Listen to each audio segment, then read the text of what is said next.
a lot of the great jazz drummers had not only a great way of playing time and a great way of accompanying their soloists with the nice combinations of snare drum and bass drum phrases, but also were propelling the music and outlining the form of the music in a very cool way by doing rhythmic cadences. Just as in harmony, there's cadences between chords that make the music have tension and release. It's the same with drumming. Musical drummers use rhythmical cadences to make tension and release in the music and to outline for everyone, for their band members and the audience, the beginning and an end of a musical phrase, sentence, or a longer phrase.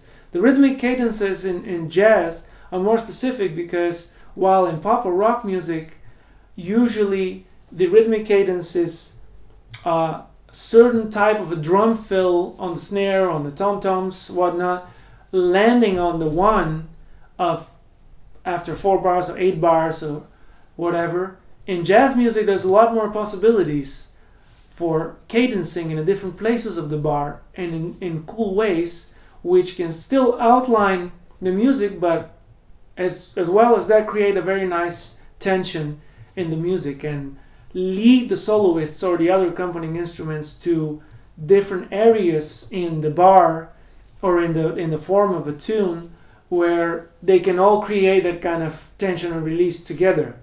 So practicing those kind of cadences again has to start with listening to them, because you will have no reference unless you have checked out a lot of jazz records and a lot of jazz drummers playing them.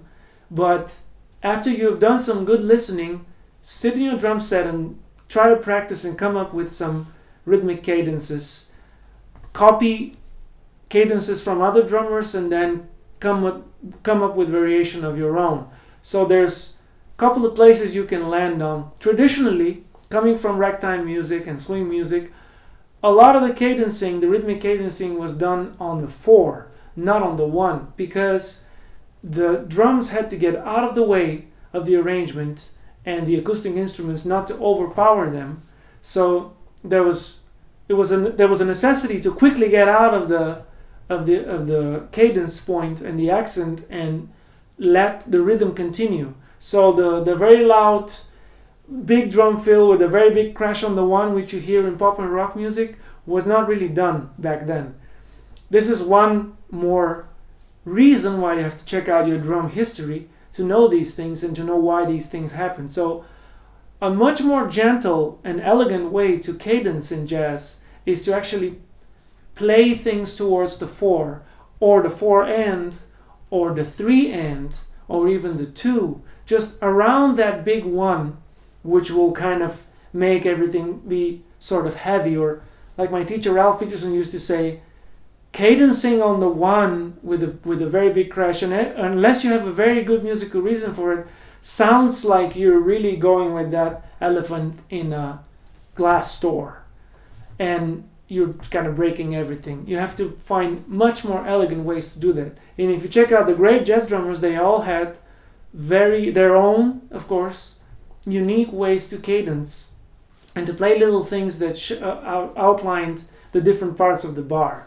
Philly Joe Jones would a lot of the times accent very elegantly the 1 and then make the 2 after the 1 even bigger, so that you had that kind of idea of floating and not being stuck on that 1 and falling on that 1, but jumping out of it.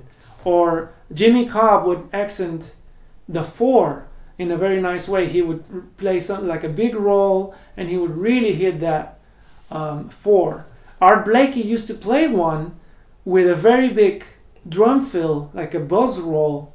He would prepare a very sort of dramatic cadence, and he would hit the 1, but he would catch the cymbal right after it. So it's a very short sound instead of that really long thing. Or he'll make the sound as short as it's needed in order to not overpower the rest of the band. So listen for those decisions that drummers made and practice some of these things. In the next example, I'm showing you some of the cadences that come up to my mind and I'm still working on.